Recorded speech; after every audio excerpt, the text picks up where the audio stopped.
Welcome, welcome, welcome, everybody. I am so excited to be here at GameHole Con 2021, GameHole Con 8 here in Madison, Wisconsin at the Alliant Energy Center. I'm here with our co-host, Larry. Hi, everybody. And we are here interviewing. I'm Ed Burrell with SkeletonKey Games. Welcome, Ed. We are here because we were walking around the halls today while we were getting set up, and we saw your booth and your products, and I'm really excited. They look cool as fuck. Well, and unique. Yeah. And unique to the space. So, obviously, the first ones that stood out here, these Arcane Scrollworks here that you have. Could you explain what these are? Yes, absolutely. So you mentioned the uniqueness, and I'm going to set this down for a second. One of the things I do when I try to design a product at first is come up with something that I really haven't seen, but I think that there's a space for. So, for years there have been these like campaign coins, right? Like props that you can use on the tables, and I was like, well, with my art background, what can I do, right?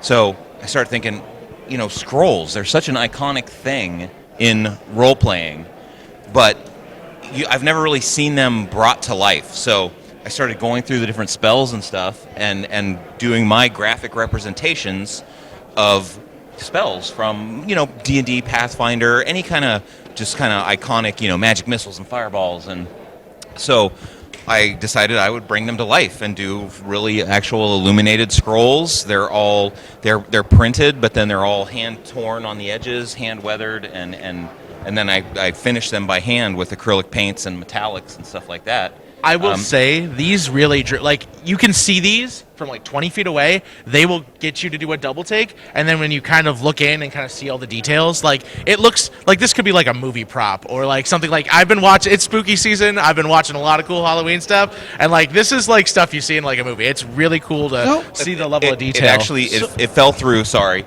it fell through. But I did have a film studio contact me about doing a prop document for them after they saw these. I can absolutely see why. I was like, "Ooh, that's fun." But then he's like, "Yeah," and then I gave him a price quote, and I never heard back from him. So it was a pretty indie production, but still, I was like, "This is what it costs," because it's a lot of work. But that's the level again. Like, so I mean, different players play at different levels, and so if someone wanted to play at a different, how would these be used in a? So I've got. So we fund the initial run of each of these through a Kickstarter, and so I get some feedback from backers, or they send me photos and things of how they're using them. So I mean, I have a guy who literally has created his own spell book. He carved it out of leather and he binds them all in there. Okay. I had a backer who will put them as part of a prop-filled treasure hoard, like for the end big finale of an adventure. Right, so he'll have 3 or 4 of these and a bunch of, so they open the chest. Yeah. Well, these are sitting in there. Literally, here's what you find, right? Yeah. And then, I spoke to a guy this afternoon who showed me his game space, and he has an entire corner, right? It's just frame after frame of these. Of our scrolls, and I got chills because I'm like more of a decorative thing. Yeah, exactly. Decorating their game space with them, and it just so I love people sending us stories and images of how they're using them, because as the creator, like that's what I want, right? Like, yes, sure, I want to be able to support myself doing this, but seeing people actually truly enjoying it out in the wild is such a great feeling. You know what's always interesting as anytime you're a creator, you put something in the world, and I think it suddenly gets used by another person in the world in a very unexpected way. Has that ever happened? I'm gonna say I think I anticipated all the ways they could be used, so I haven't run across them, being used as toilet paper yet or anything. But I am excited for the possibility of when somebody springs on me how they use these, and I would love to share that with the world. Like, oh look, here's a thing I didn't even think of. Because I just know as being creative that ends up happening. Yes. It's like, whoa, well, I didn't anticipate that, but good on you. So I will say, like, again, checking out your guys' products and everything, it seems like you guys have created some really cool, like, whether they're kind of explicit or intrinsic tools to kind of make your either role playing or your gaming sessions, or even as like artwork, more interesting. Again, the other thing you had, these dossier decks, you have to tell me about them, because I saw the idea and I was like, oh man, this would make a lot of role playing situations a lot more easier if I had these as a tool. So what are these dossier decks? As a lifelong game master, you see the holes where there's a tool that there needs to be a tool for this that I could use, right? And so dossier decks are, I have no idea how to showcase this. We'll be putting up images and links to each of these products as well. So It's basically a deck of cards, right?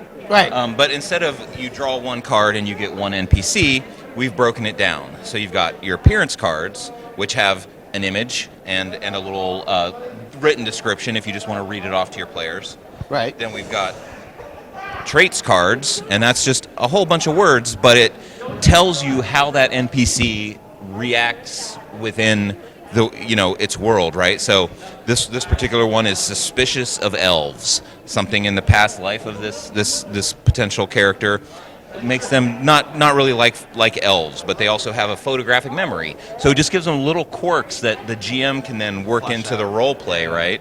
And then if you need it, each one has a story hook, right? So you can, and you combine the 3 cards, and suddenly you've got sort of like this imagination springboard that you can use to create a living, breathing NPC in your game. So when they're like, well, they're like, oh yeah, we're going to go buy some stuff, we're going to go buy some potions or whatever, but they're like, oh, well, I have some questions for the alchemist about blah, blah, blah, and you're like, oh, fuck, who is this alchemist, it's right? always going to happen in your campaigns, man. Those, those players are going to take you somewhere you're not expecting.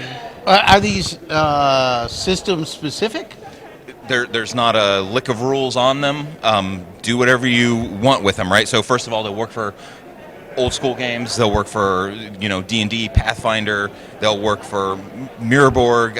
So they are fantasy currently. So outside, they are genre specific, but not game specific. Is that Orc Warhammer, or maybe D&D? It's up to your imagination, Lair.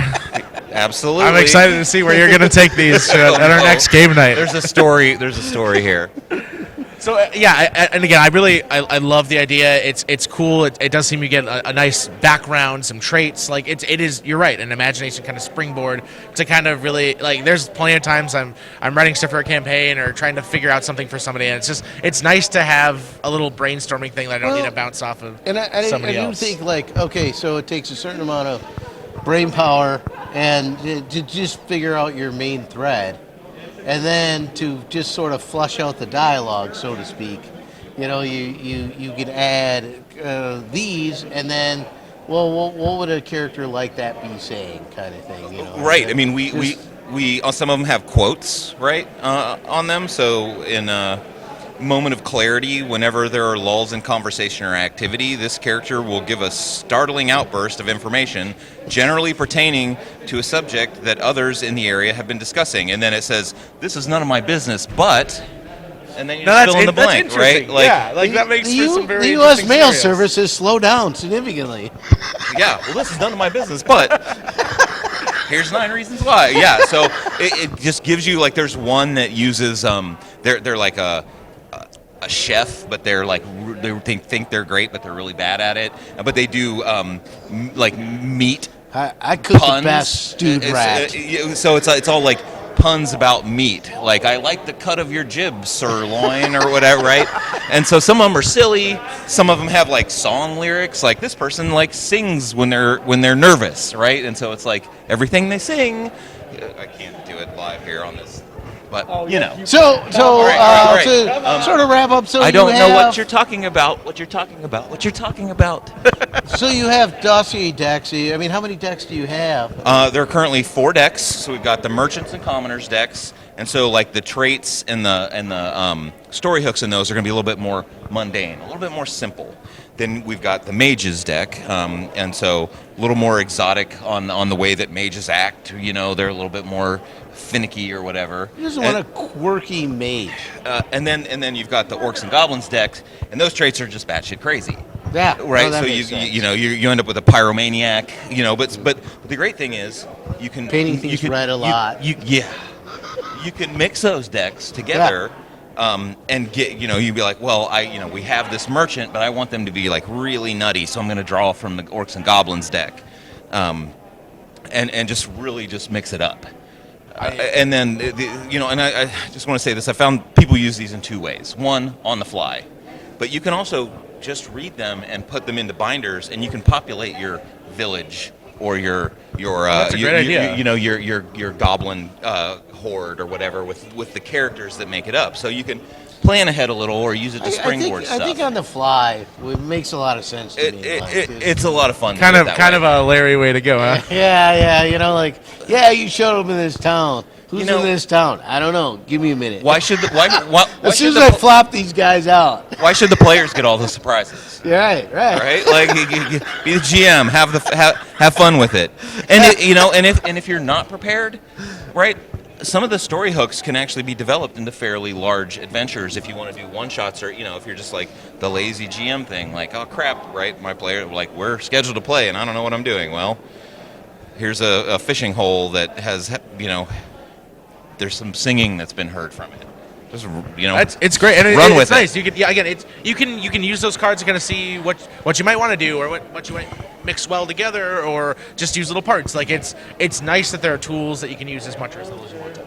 Right. Which I love that. Again, I think it's great. It's compatible with a lot of different systems, and it's a springboard for ideas. I think that's really cool. So Thank you. Along that mix and match line, you have another element here that's kind of along that same idea with being able to mix and match things. So a couple years ago, a crazy game called, I think it's Mjorkborg is how it's pronounced, actually. Yeah. But it's like a Swedish death metal RPG, super dark and I do dingy, like death but metal. lots of crazy bright yellow, right?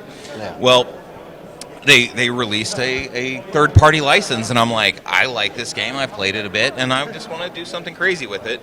And so I had an idea about a gate that's made of teeth that like chews up everything that passes through it, and a bunch of imprisoned demons who found a way to escape from it. So the idea, again with the cards, and there's no way I can juggle them, but let me see. Back in the 80s, there was this awesome toy called the Mighty Men and Monster Maker. And it was these plastic plates you laid down, and you put a sheet of paper over them, and you rubbed it sideways with a crayon, and it made a monster, right? All It made a hero. Yeah. So, and they have them now. I know they have like I don't what's called remember that from the 80s, fashion but- plates. I'm old. I am too, but somehow missed that one. That sounds right up your alley too. It does sound up my alley. So anyway, I designed a deck of cards that is, again, like the dossier decks. It breaks down into three sort of sub-decks. You have the legs, the bodies, and the heads.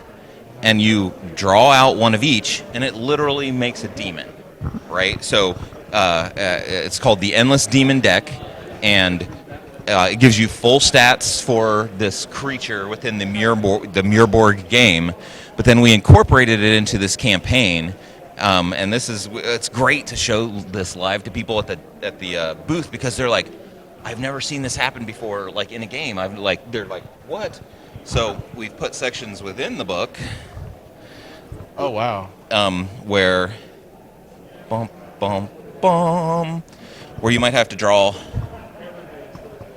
a card and incorporate that into your encounter to complete a creature. That is very cool. So in this case, Yeah, I really like that element of being able to put it in. no, not at all. In this case, the demon has merged with it's kind of formed out of a cow, right? And the game is so fun because it really, my art style jives with it, and so I just come up with these messed up imagery and then write a story around it. So I saw this and I understand how you're using it, and I understood how cool it is, but I also instantly had another idea. Ooh. I thought, my goodness, wouldn't this be the superest cool children's book ever? To like have a children's book Oh, no. story that has cards that Yeah, exchange you out. you change it out. And then Let me as remind you're you, reading Larry it, had children. I mean, the next time I'm you so open sorry. the book, you pull a card and it's a slightly different story. Yeah. Well, I don't think you use this imagery for that story. This would not be the children's book. I was just conceptually working on the mechanics of how you're pulling in cards into a story of a that is book. something I've never seen. That is, I've never seen it either, and I just thought, oh, there are other applications for this. Whenever I design a new product, I want to find something that I really haven't seen that just and it's not. It's just clever, but it's not. I'm not changing the world here or anything, right? Not But earth-shattering, but when you get to play with your toys, and not toys like you don't get to play with a book. Now you can play with a book. Like That's you can really, like the book is now part of the toy, well, right? That's kind of why I thought, obviously not this book, but a children's book that you works design like this. Yeah, you design would the be character super or cool. whatever. Yeah. And or I mean, you could pick like say the character card or the right, and you pick 3 for the whole book. So when you read it, it's consistently the same character throughout it. But then if you redo it, the book is different now because this character acts differently or whatever. Totally doable. Yeah, I think that'd be really neat. Make it happen. Hey man, you're the artist. You don't want my shit in your children's book. I'm here to tell you. So we've seen some really, really cool stuff today. If anybody's interested on checking out more information about the stuff you guys have at SkeletonKey Games, where can they find you? First of all, you can find me right here. I don't know when this is going to air, but right here at GameHole Con Booth 17. But then we've got SkeletonKeyGames.com. We're also on Facebook, Twitter, and Instagram. I think that's as far as we reach into that. Is all your stuff currently in full production, or is any of it in like a Kickstarter mode? Or? So, well, we kick the Arcane Scrollworks scrolls. We kickstart to launch those. We literally just wrapped up a 30-day Kickstarter yesterday for the 5th and 6th level. We kind of release them in levels. So presently, there's no current Kickstarters in flux or anything like that. But the 5th and 6th level scrolls will be coming to our website probably first quarter and late first quarter next year. So all the other stuff is everything else is it's available. Yep. It's available. Yeah, the Masticator Gate imprint we just debuted at Origins a couple weeks ago, so it's a fresh new thing here, and it is all up on our website and available right now. We'll be making sure to put links to all that on our video here, as well as on our website. So definitely check it out. Seriously, thank you so much for sharing this with us. It is very cool, very unique. I love the artwork. It gets those sparks, those creative sparks. Yeah. And I love it. Agree. All right, you guys offered me a beer. How could I say no? SkeletonKeyGames.com. Thanks so much, Ed. Appreciate it. Thank you.